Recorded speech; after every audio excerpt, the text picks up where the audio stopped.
Welcome back to the News First Edition. It is 6:15, and during today's Women-Owned Wednesday segment, we are putting the spotlight on a top chef who shows that entrepreneurship isn't just about owning a business, it's about owning your talent, your voice, and your vision. Okay, tell me more here. We're live over at Bory Craft with Chef Natalie Trevino. Chef, I would love to know, what is tinned fish, and is that a popular dish here in the Corpus Christi area? Ish. So yeah, tinned fish has really got a like a glow up, if you will. It's not just like tuna fish and your mom's like sardines and crackers. So here at Bory, we have the largest selection of really premium tinned fish. There's two sides to our rack, and every Friday on Bory Craft on our Instagram, I do a little recipe, no recipe using these really great products. They're quick, they're easy, they're delicious, and they really kind of broaden your taste buds. Like even for myself, thinking of opening up a can of canned clams did not seem amazing, but at the end it actually was very amazing. I want to know how you mix those together. Like, can you give us a real quick insight? Because I'm not a huge fan, but I'm up to be convinced otherwise. You have questions about tinned fish. Yeah, so you're not alone. Everyone's like, oh, tinned fish, maybe not. So I use actually specifically this can of white clams in brine.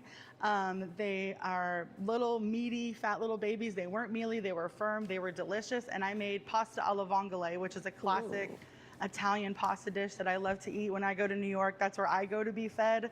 I always stop at a seafood market up there in Grand Central Station, get the pasta alla vongole. I made it by myself in like 10 minutes. So there's a video at Bory Craft on Instagram. So check that out. And yeah, don't be scared. Come in, let me cook it for you. You have the right audience this morning. You get the private chef experience. Yeah, don't be scared. I mean, being fed in New York here, you're speaking my language. Let's go. What I want to know, Natalie, is what inspired you? No, that's where I go. I love it. What inspired you to pursue a career in the culinary field? Nothing else felt like home. Everything else felt like work. I wanted to be a teacher. I love children. I love education and sort of like molding the minds. But cooking was always something that I went back to out of like for fun, necessity even. So I was 5 years old in my Oma's backyard, tearing up her plants, making a fake salad, talking to the fence pickets, doing my own cooking show because I love to watch Martha Stewart. So it's just, cooking has always been that thing for me that my whole life has revolved around. So whenever I jumped at the chance to go to culinary school, my brother got accepted into Carnegie Mellon, and that really put some wind in my sails because he was my baby brother and he gave me such inspiration. So I was like, I'm gonna try to go to culinary school. I got in on the phone call. I transferred in the next 6 weeks. I finished top of my class, literally the second. There were 2 people who graduated with bachelor's degree from the program that I went to, and I was one of those 2. So it was, that sort of bolstered me on paper, what I already knew on the inside. And from there, I worked as a private chef in people's homes, just simply making people a lunch they could carry with them to work and heat up. And then that moved to like full-on dinners. And then the Ruffian came out of a grief I had when I lost my Oma.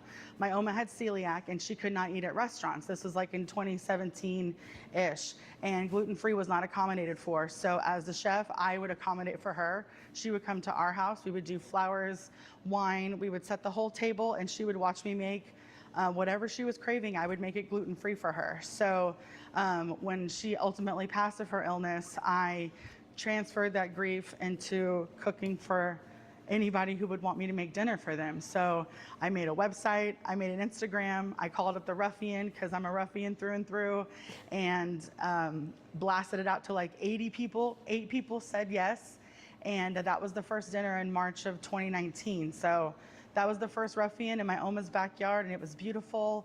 And everybody at the table was like, "This is amazing! Don't stop!" And Natalie, I didn't stop. So you are a it delight. went from You're an absolute delight, and I cannot wait to visit more with you this morning. I'm captivated. So I really appreciate you sharing your story with us and the inspiration. So many people, I think, have that kind of like background where something motivates them, but they don't jump on it. And let me tell you, Natalie, your Oma is looking down on you. So proud of you right now. Oh yeah.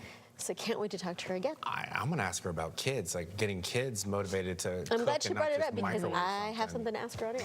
There's stuff going on behind the scenes in the Sometimes works. just connect.